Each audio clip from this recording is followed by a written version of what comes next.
Thanks for joining us. This is Praha TV Weekly News. I'm Marcela Tomčíková, and as usual, we have a quick overlook on what you need to know about our metropolis and its surroundings. Time to jump in.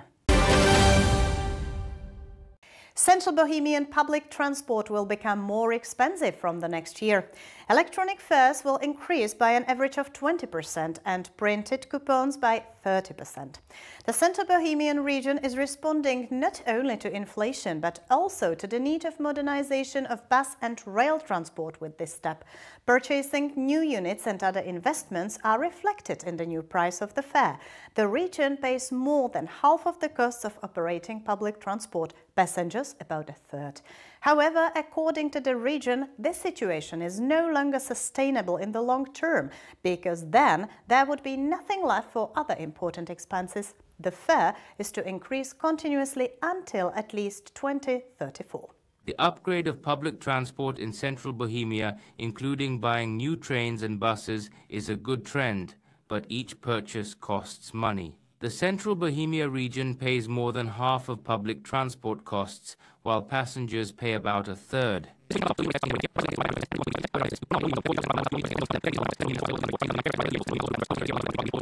The last fare hike was in 2023. We are now in 2025, and new trains like Regio Foxy and Regio Panthers are on the tracks. However, inflation has also occurred, so when you calculate everything compared to 2024, costs will rise by about 13% for the Central Bohemia region, meaning nearly 600 million crowns. This will inevitably impact ticket prices. Otherwise, it would result in the regional budget going into debt. The price of electronic tickets will rise by an average of 20% and printed coupons will increase by 30%. However, there are benefits to this. It will greatly depend on where the passenger is traveling within the region, or if they are heading to the capital city, Prague.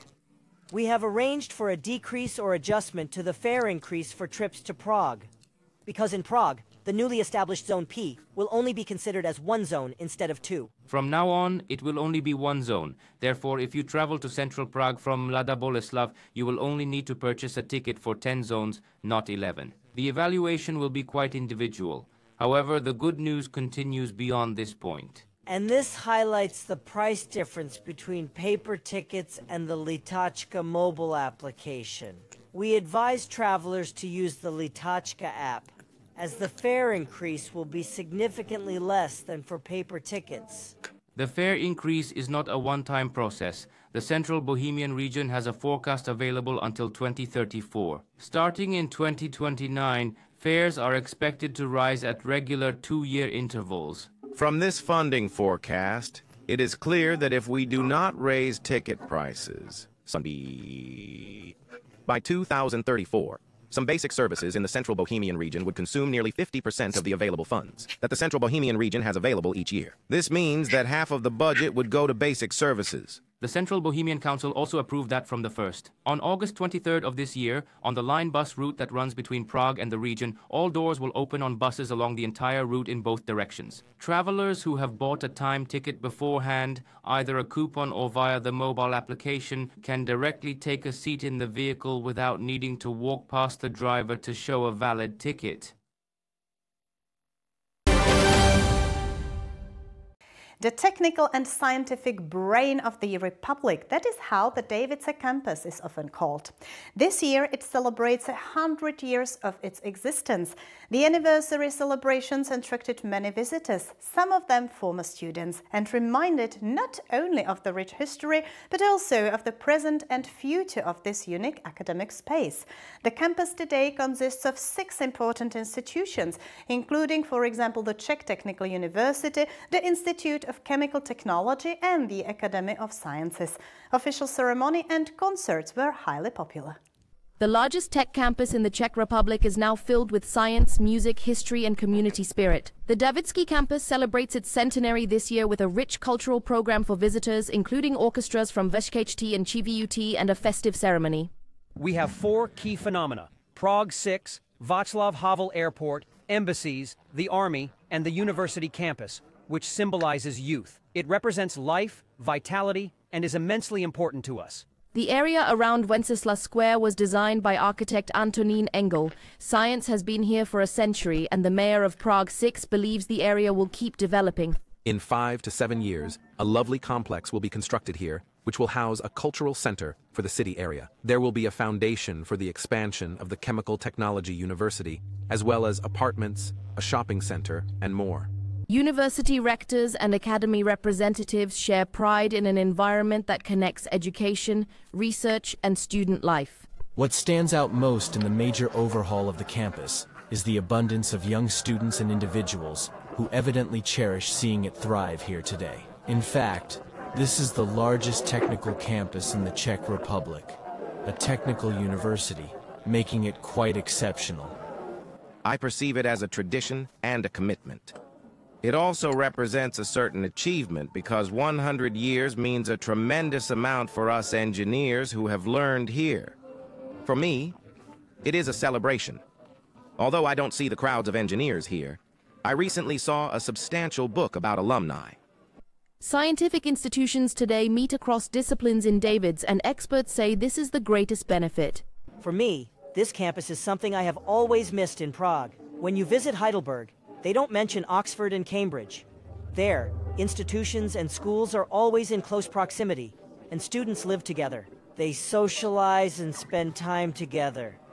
They swap ideas and experiences, something that has always been missing here. So I am really glad that we now have this campus here in Dejviz, together with the university, VHT, CHWT, and our institute.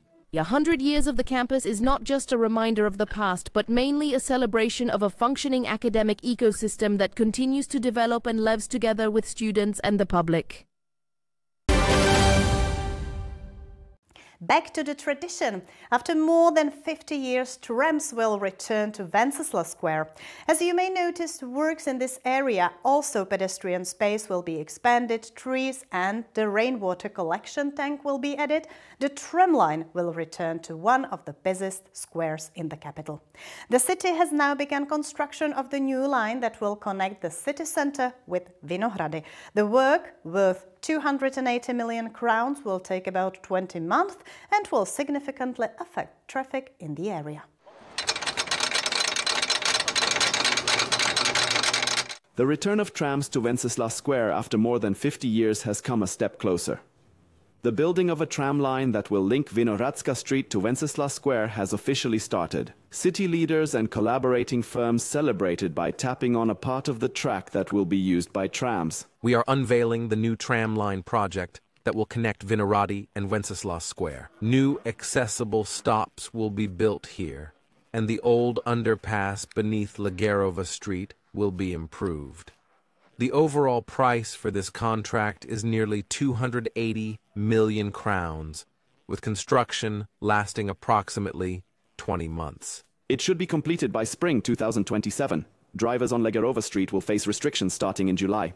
A significant closure is ahead, which will close a section of the north-south highway. It will be narrowed to 2 lanes, and unfortunately this will lead to traffic restrictions in our area, Prague 2, north-south highway. It is also essential to point out that this closure is significant for a specific reason. To establish a tram connection between Vinohradska Street and Wenceslas Square, this closure is necessary. Here, a new connection will emerge, appealing for short-distance travel, especially when it's not worth going all the way down to Metro Line A, through which we currently route all tram traffic, which is overloaded.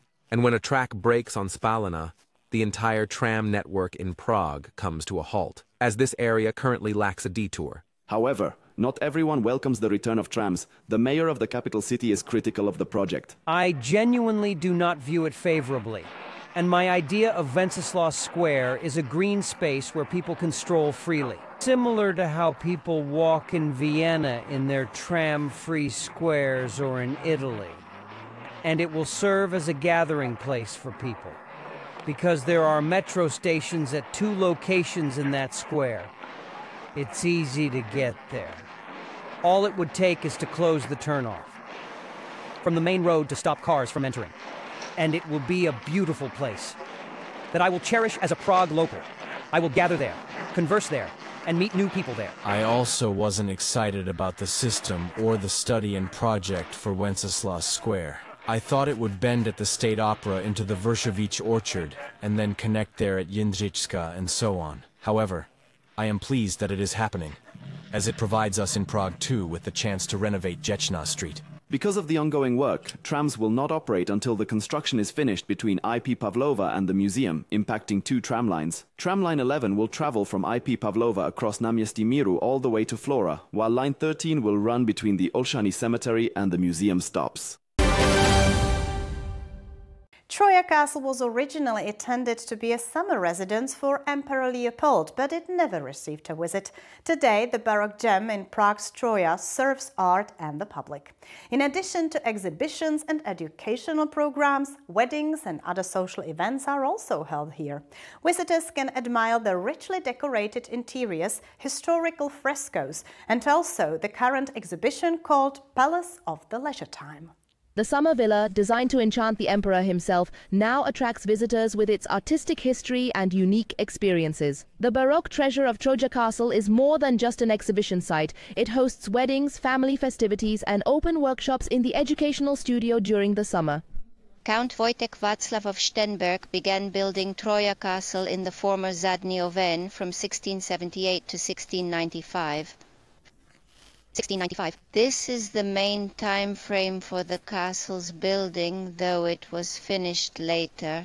This structure was originally intended as a Roman villa because Troja Castle is designed as a villa, not a residence, a summer suburban villa for the entertainment or recreation of the nobility of that time. Count Wojtek Václav of Stenberg originally aimed to pay tribute to Emperor Leopold and invite him during his stay at Prague Castle. The emperor's visit never happened. Troja Castle was not finished when it was in Prague. The castle is truly remarkable.